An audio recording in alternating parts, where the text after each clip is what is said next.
Kwanza siwe ni Mkenya kabisa. Ukiona Mkongo unajua umeona nini? Naona pesa, naona gold. Za Afrika ni mob sana. In fact tuko na shida ya kwanza ambayo imekuwa ikitusumbua sana, njaa. Politics za Afrika ni mbaya. Tuja kwa maskini wa vitu. Ukweli. But tuko na umaskini wa nini? Wa kichwa. Ukweli. Politics ikiingia ujinga inasumbuanga everything, umaskini unabaki. Alafu unakosa kujua kwa nini unapiganishwa na brother yako. Sasa unajua kama kuna noma nyingine kwa hii dunia ni kukufa juu ya njaa. And that's unasikia Jesus alikuwa anasema love your neighbor as you love yourself. Bonga Africa. This is the voice of Africans.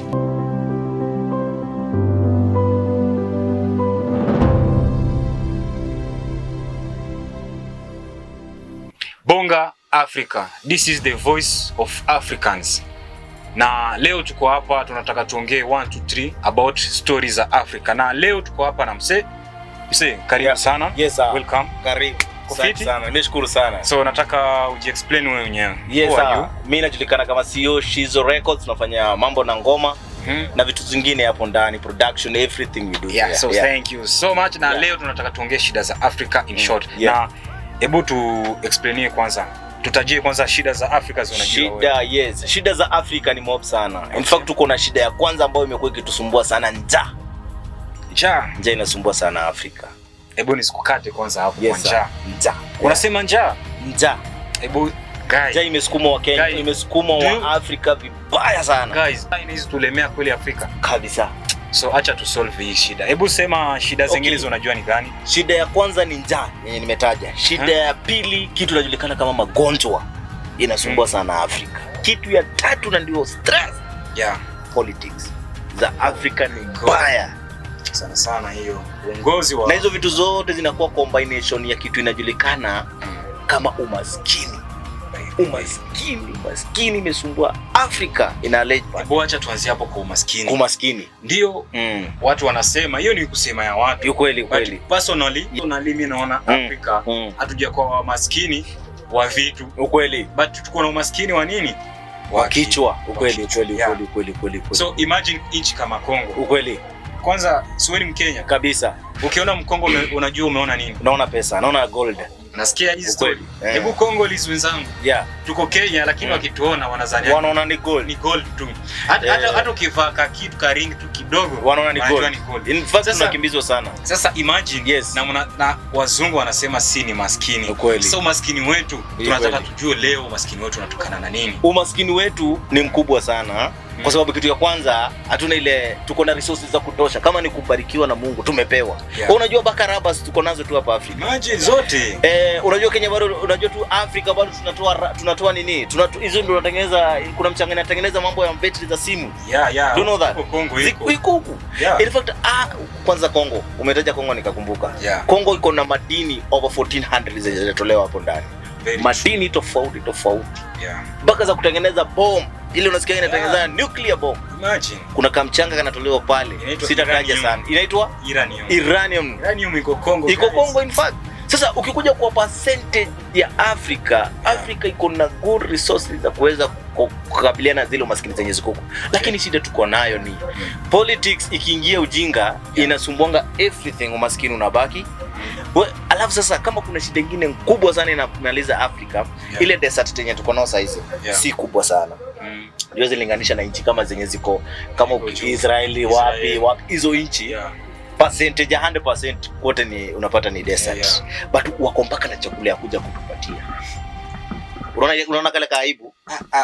Hata na mimi na imagine hiyo kitu. Imagine kwanza tukienda kama Uganda. Ukweli. Bro, Uganda wako na chakula vibaya. Inaizilisha country na countries. Ukweli. Kama Kongo, tukienda Kongo. Kongo tuko na umeme. Electricity inaweza Afrika mzima inapata umeme. Tena for free. Tuko na hii manini malek kubwa inaweza Afrika kuna mtu anaikosa. Forest iko na forest kubwa sana ndani ya Afrika yenye inashikanisha nchi nyingi sana hiyo forest. Na unapata bado watu wanakosa maji. Kuna kitu inajulikana kama dunia. Kuna kitu unaona kama sasa wewe. Unaweza kuwa uko na kila kitu lakini hujijui. Alafu unakosa kujua kwa nini unapiganishwa na brother yako. Sasa kama sasa unapatanga Kongo, nchi zingine ndio zinapiganga Kongo ili ziweze kuchukua zile madini. Unaona? Sasa unapata politics mbaya ndio huleta hizo shida. Hizi shida zote zinatokana na politics mbaya. Bro, unajua kama kuna noma nyingine kwa hii dunia ni kukufa juu ya njaa. Unajua mtu ili akufe na taking how long kukufa bila kunywa chai ya mamaji? Unajua unaweza kaa for how many days? Do you know? Unaweza kaa how many days? As a man, maybe 2 weeks. See that. 1 week. Si Yesu alikaa 40 days.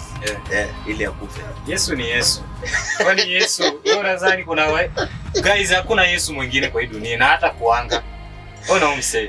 Estimation. Wewe usifanya research ya mwanadamu anakufa kwa siku ngapi? I think maybe 1 week. Hapana. Bana. Hey. Mwili mtu inang'ang'ana sana. Hawezi kufa na wiki aje bila kutumia hata maji. Hawezi kufa na wiki. Unaweza hata ka 45 days. 45? Unasukuma? Hakuna mtu huyo matakuwa kama yeye. Unajua kuna kitu moja ukifikisha 40 hapo ushadeni.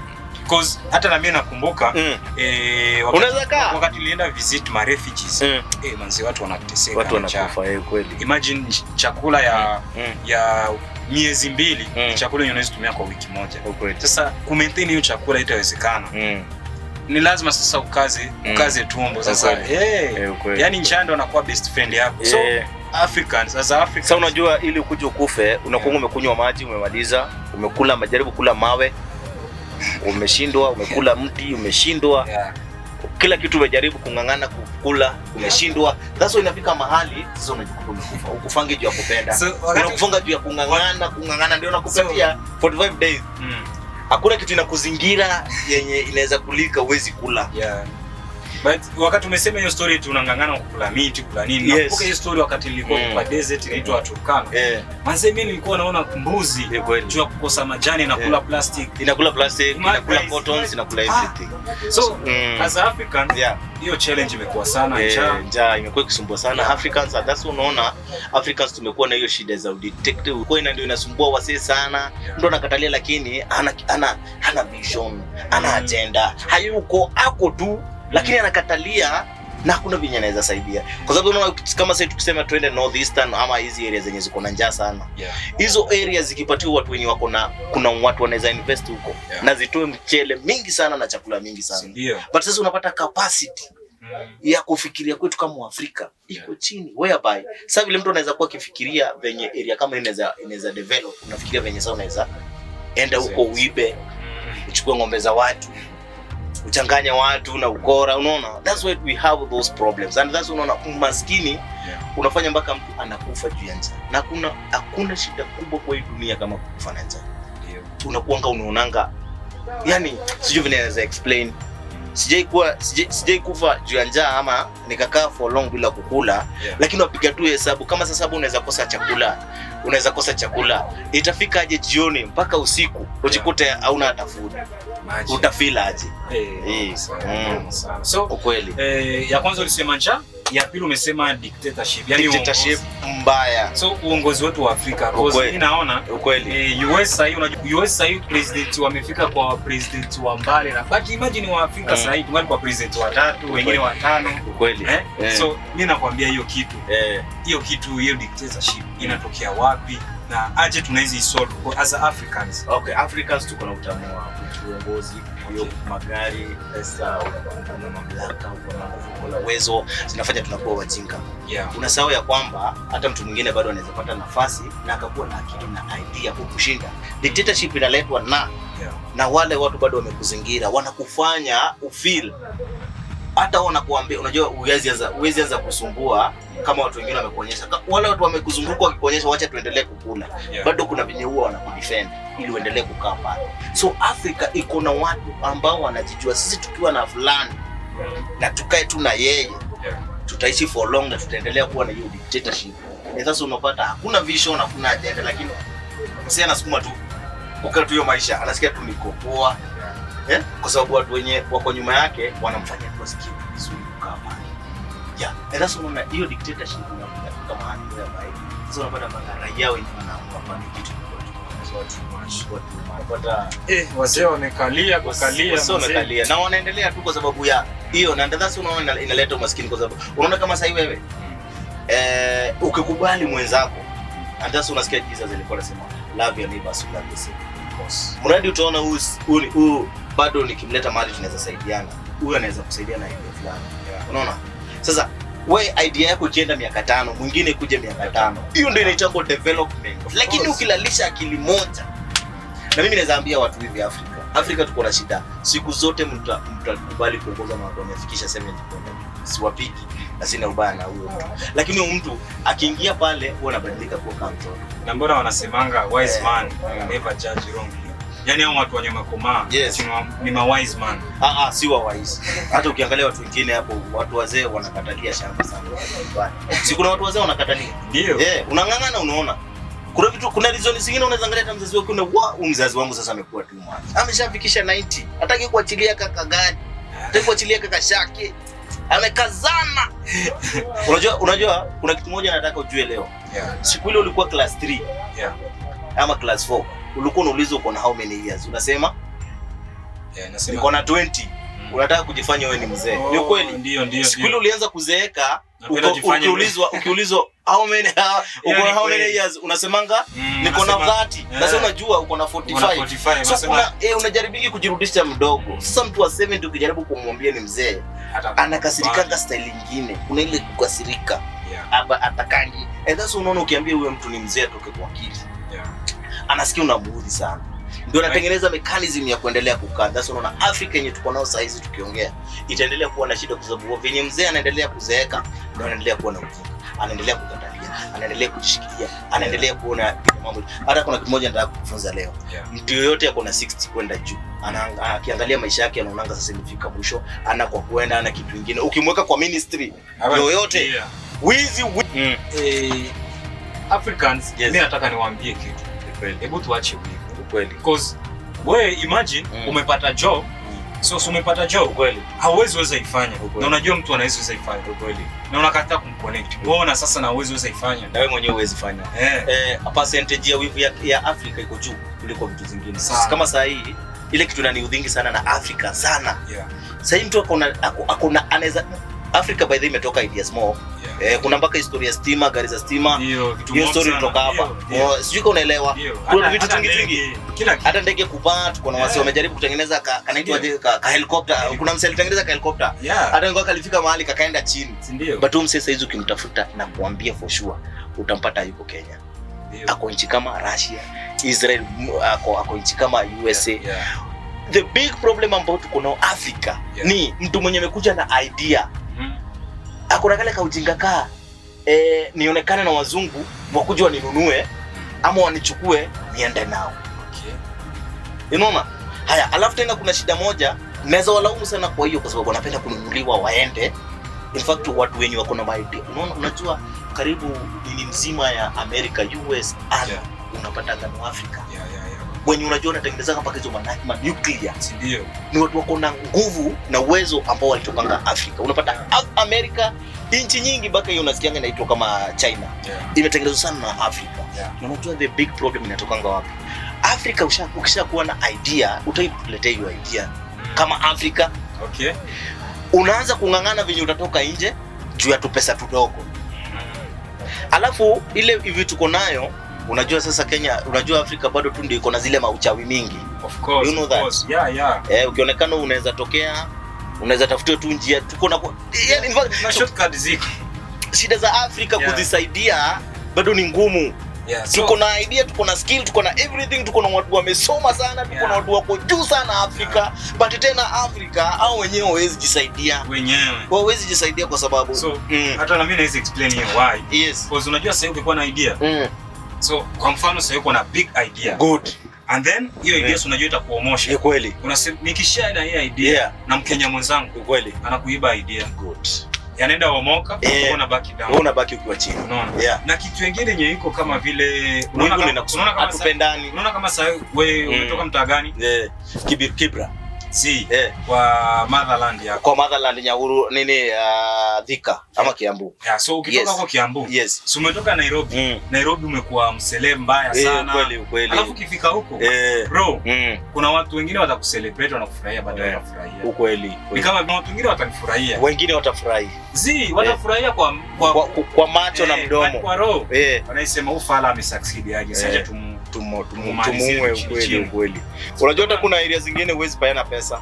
Ndio. Ukipeana pesa hapo umejimaliza. Sasa namuona shaka. Hata niko na best yangu alikuwa na idea mingi sana. Alienda kukojea vile mtu anakojonga, alichukua hiyo mchanga. Huko kwingine venye kulifura sijui akadedi hivyo. So Africans kitu yenye inatusumbua, tuko na ideas but tuko na wivu wenye hauwezi elezeka. Na kitu ndio hiyo wivu ni wivu ambao hauwezi elezeka na haiwezi saidikika. Mimi kitu nizipenda niambie wa Africans. Yes. Africans ndio tuko na wivu na tuko na urozi na uchawi. Na uchawi mingi. Na mbona hiyo uchawi tusitumie kwa technology? Hawananga. Wacha nikwambie. Hebu niambie kwanza hiyo uchawi ya ndege inatembea juu hewa. Sio ni uchawi? Ile uchawi ya kutoa ndege juu inakuja chini. Sio ni uchawi? Ikigonganishwa kiscientist inaweza fanya vitu mnoma sana. Ndio. Lakini African mbona tusitumie uchawi wetu kwa kutusaidia? Uchawi wetu hata ndio umeongea. Guys, hata ndio umeongea. Uchawi mkiweka kwa hata unajua mchaina ajui hizo vitu. Ajui lakini yako na uchawi anaweza tengeneza simu ukiguza hivi inakupiga picha na inachukua. Imagine. Na ulizanga amwezi convert hizo uchawi za kina Karumanzira. Unajua niliona wengine wako na uchawi wanaamusha mpaka wachawi wengine wako pale wanaamushanga mpaka nitwaje? Watu wamekufa wanaenda kulima. Imagine. Siwamushe watu walikuwa na technology kama akina Kenyatta watupatie hizo idea badala ya kulalisha kwa kaburi. Of course bana. Wamushe, unajua venye unaweza watengeneza hizo idea zao tuzichukue. Kwa nini walikuja wakakuwa mpaka ma president? Imagine. Wakakufa na zile ideas, tuchukue zile zenye wangekuwa nazo, tuziendeleshe. Tuzilete kwa broad, inatangoje? Kwa book. Tuziandike watu manzi wako na mauchawi very strong sana. Na hizo vitu mungezi convert to Africa. Africans bana. Bana tuache hiyo uchawi zetu zitusaidie bana. Zitusaidie. Sisi kwa tu za chini za kuroga watu. Hebu niambie kuna kuna teknolojia, unaona vile mvua inanyeshanga? Wewe uniambie msia kwaje? Mvua vile inanyesha hivi ananyeshesha tu kwa shamba yake kulingana na mpaka ya shamba. Unaambia msia kuna teknolojia inakaaje? By the way kuna teknolojia nyingine. Mtu akwaje wakati? Akileta kwa hapa na teknolojia nyingine huko Kongo. Watu wanatembea, unajua lungo? Lungo sijui hiyo. Hujui lungo, sikuwa nikisema. Lungo ni kitu inakaa kama plate. So inakaa kama plate. Sasa hiyo plate mtu sijui anaweka aje urozi yake alafu anatembea nayo kwa hewa. Anaenda juu ya hewa. Hebu sikia hiyo ndege. Sikia hiyo ndege. Hizo ni ndege. Hiyo ni ndege. Anatengeneza ndege yenye hata mchina wanajua hiyo kitu. Wanajua hiyo kitu. Anaitengeneza hivi alafu inapaa. Sasa hebu niambie vitu kama hizo. Mtu anasafiri from Congo hadi USA bila fare. Na anaenda na anaongea na watu. Guys, hebu comment hapo kama wewe unajua hiyo kitu. Hizi vitu hebu comment hapo chini.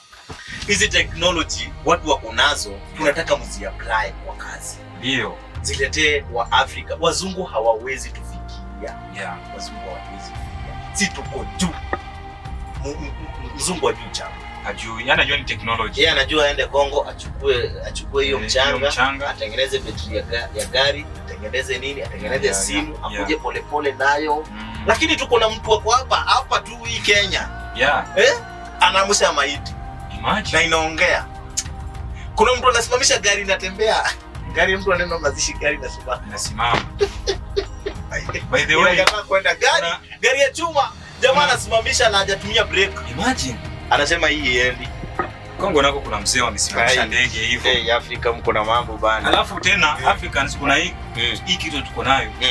Sijui kama iko Kenya but kwetu Kongo iko. Kwetu Kongo kuna hiyo kitu ya kusema unaona hii bunduki hiyo wameela wazungu. Wakapiga bunduki haingii. Ukishutiwa how dead manze, how dead. Inaenda aje? Nimekupiga shoot. Na hiyo speed yote wanakushuti. How dead. Kwani hujasikia? Sasa hebu niwaulize wadau, hiyo ndio inaitangwa aje? Bullet. Wasio kuna uchawi mpaka wasio wako na original bullet. Na itumii Afrika mko juu bana. Mko juu. Hizo technology mtu ako na bullet. Hii najua mnaielewa bullet. Na hajavaa. Anafanya 1 2 unashuti msena hadi wazungu walifika wakasema Africans ndio. But kitu nimekirealize Afrika tuko na hiyo wanaficha. Unaona kama saa hii kama serikali ingekaa chini iite wachawi wote. Afrika waite wachawi wote. Waitwe kwa meeting. Wakuje pamoja kila mtu aulizwe. Kiroho safi. Na asiroge mwenye anamuuliza maswali. Hizo skills zote zenye wewe unaweza fanya nini? Unasaidia, sio kubomoa. Wewe unaweza fanya. Unajua sasa venye wanajifichanga ndio wanabomoa. Waletwe kwa on board. Sasa leo tukiamka tupate maiti inatembea kwa barabara, tunajua huyo ni mtu fulani, ni mchawi fulani. Na hiyo ndio kazi yake. Technology. Mtu ameiba mali ya mtu. Analetwa. Imagine kama hizo. Anafanya hiyo job vizuri. Vizuri tu. Yaani hao watu waletwe kwa ministry. Waletwe kwa Ministry of Migration and whatever. Ili waongeleshwe. In fact, hao watu wanaweza tusaidia. Kama kuna msee kama unasema kutengeneza ndege. Kuna mtu ana fare na amepata job America. Anaenda pale anamfanyia 1 2 1 2. Umesema anaweza pa. Na anaenda bila fare. Kesho asubuhi amefika America. Hiyo ni technology. Wa America wanaanza kuuliza wamekuja na technology. Yaani tukuwe na mashindano na America na China. Na Austria. Na mimi naamini watu wezi. So by the way mimi nakumbuka wakati ya corona. Wakati ya corona tulikuwa tunajitegemea si wenyewe. Na mbona Afrika ndio walikuwa wanasema tunalia njaa. But hiyo siku wakati ya corona tulikuwa fit. Unajua Mwafrika kuna kiumungu wanasema sijaelewa story zao sana. Lakini tukikuja kusoma kuna vile wazungu wanatusomanga. Wanatujua sana. They know us. Wanatujua sana. Na ile kitu wanatujua in a very different way. Wanajua. Mzungu akikuchukua akikuweka mahali amekuweka karibu na industry na mzungu hawezi fanya vitu bila Mwafrika. Very true. Unaona? Hawezi. Hata walikuwa wanachukua watu kama slave. Lakini si slave, kuna zile idea na vitu fulani wanachukuanga kutoka kwetu zenye hata waleo mzungu hawezi elezea na hawezi fichua hiyo siri. Lakini kuna ile importance ya Mwafrika anajua. So as a bonga Africa ndio maana tuko hapa. Yes, tunabonga kuhusu hizo stories za Africa zenyewe. Hizo zenye wanakatanga waambia, wanataka yani hizo tutaingia in deep. Tujue shida ni nini Mwafrika kuna hii shida nyingine ya Afrika yenye nimegundua mazee. Na mbona kuna French inasema les Africains croient que l'Europe c'est le paradis. So Africans wanajua Ulaya ni paradise. Ukweli. Na mbona sasa mimi kitu nashangaa, ona wazungu wanataka kuvisit Africa. Na Africans jimu na kufara tu. Mnataka kuja Machu. Kwani Machu kuna kitu gani special yenye ina Africa? There's nothing. Hebu waambie. Mwafrika kuna shida moja. Yeye kuzaliwa kwake anazaliwa na shida. Kwanza tukubali hiyo kwa sababu mzungu akizaliwa kitu ya kwanza anakuanga ameinvestiwa na mama yake ama na babake. Pesa anapata ziko. Anajibamba na zile pesa. Sisi tuko na ile mind ya hapa penye niko. Hata sasa hata ukiulizwa surely mimi najua tu utamalizia France. Ni kweli? Ama unapanga kwenda wapi? Guys, kama kuna mtu Mwafrika anakuanga tu na njia ya kuenda. Akizaliwa akona ile ufala ya hapa si kwetu. Lazima aende. Mzungu naye akona nataka kwenda kusoma Afrika venye iko. Nikijaribu kulinganisha na yetu. Wewe uendange kusoma Amerika. Wewe unaendanga ukienda. Ikipata nafasi wewe saa hizi huwezi enda France urudi. Uko na ile mind ya kuenda utoke hapo uende Japan uishi na uko. Lakini mzungu akona pesa akujaone Afrika wanakaanga aje. Alafu anataka kukaa hiyo maisha. Mwafrika atakangi kujaribu maisha. Akona kitu kinajulikana kama laziness ndani yake. So Africans tumejua shida zetu kweli. Ya kwanza kitu kimetusumbua ni hiyo njaa. Ya pili ni hiyo uongozi. Na ya tatu ni chuki na magonjwa. Lakini as Africans tunataka to come up na solution, tukae tujue ni shida gani, ni njia gani yenye tutasolve hizi problems zetu. So personally hatuwezi solve this problem usini watoto wa kawaida, si ndio? But hii sauti yenye tunaongea sasa hivi inasikia hao watu na wanasikia. So kitu ya kwanza ya kusolve kwanza njaa yetu. Tunaweza fanya nini? Okay, njaa yetu ya kwanza, kitu ya kwanza ni kwanza tukubali hatuna mvua. Area zenye hatuna mvua tujue kwanza. Yes. Tujue hii area hatuna mvua. Kama sasa nilikuwa naona kuna hii shida ya njaa. Unapata area fulani iko na food, area nyingine sasa haina kabisa. Yes. Kama ni mechanism ya kuwekwa huko kuchimbuliwa maboho. Si itakula pesa moja. Unaona? Chimbua maboho ndiweka huko. Alafu kuna hii shida ya wewe unaweza kuwa wewe. Tuseme for example, mimi hata nasemanga kama unaona tu kabisa kama sasa government inanganga hivi unaona kuna venye mambo ya njaa inashindwa kabisa kumaliza. Na watu wakichukuliwa, kila mtu ende kambi. Yani ninaitwa kambi yoyote tu yenye watu wanaekangwa pamoja.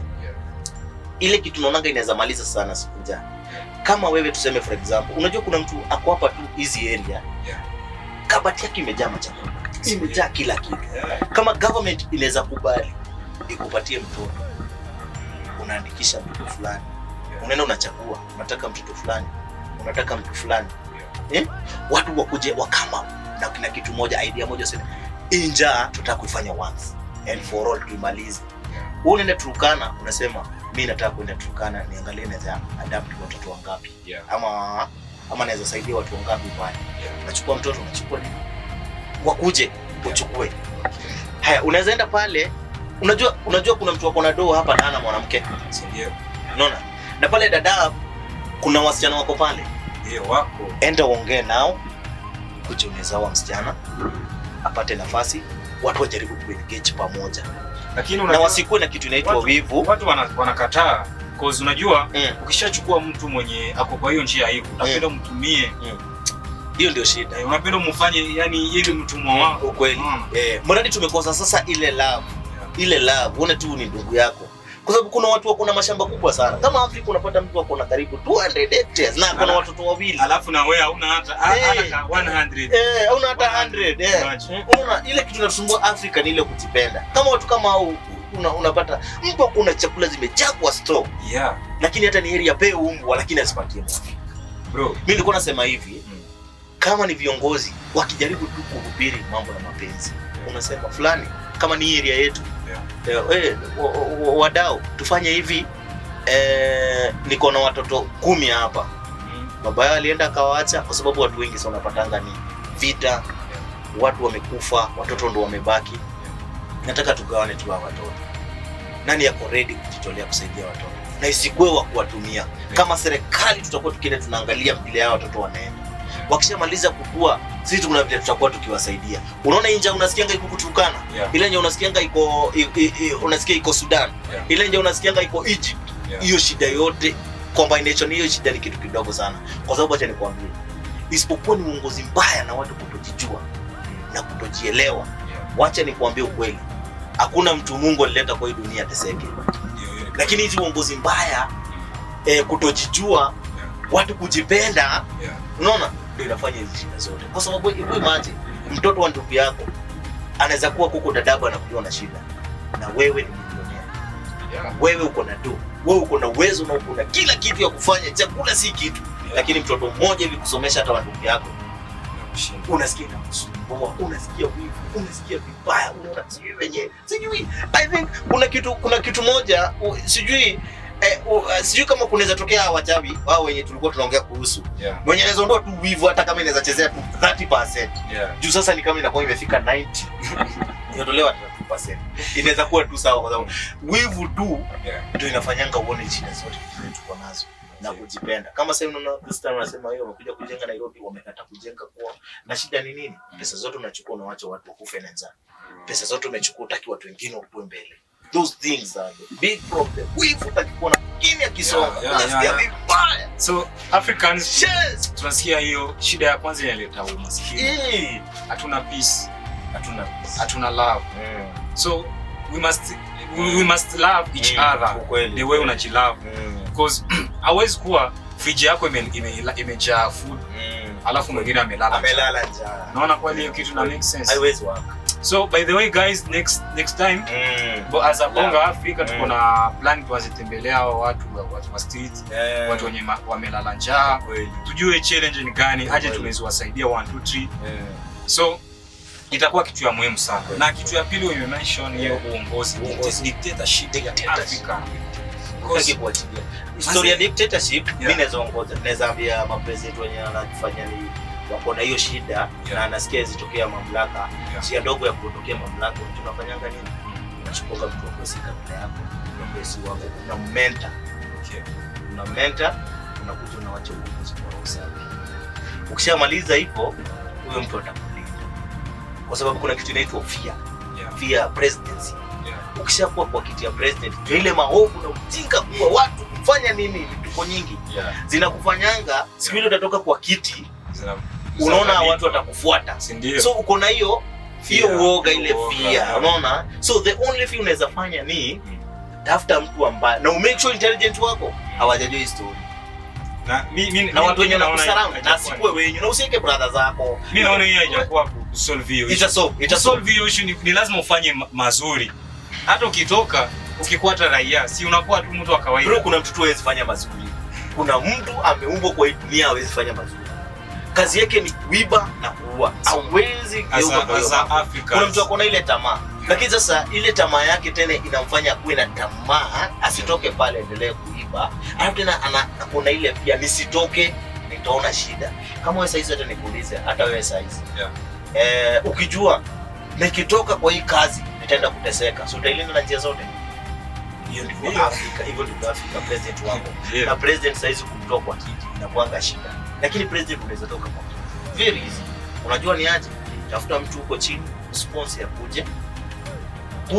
Ukae ni kama amekushinda, akuache roho safi. By the way, na story inaisha hivyo na hakuna mtu atajua. Hiyo kitu imetuweka. Na unatoka tu kwa amani. Imagine nyinyi watu si mnaenda election, kweli unapiga kura, kweli. Alafu huyo mtu mmepigia kura, si mnajua 100% huyo mtu ndo atawin.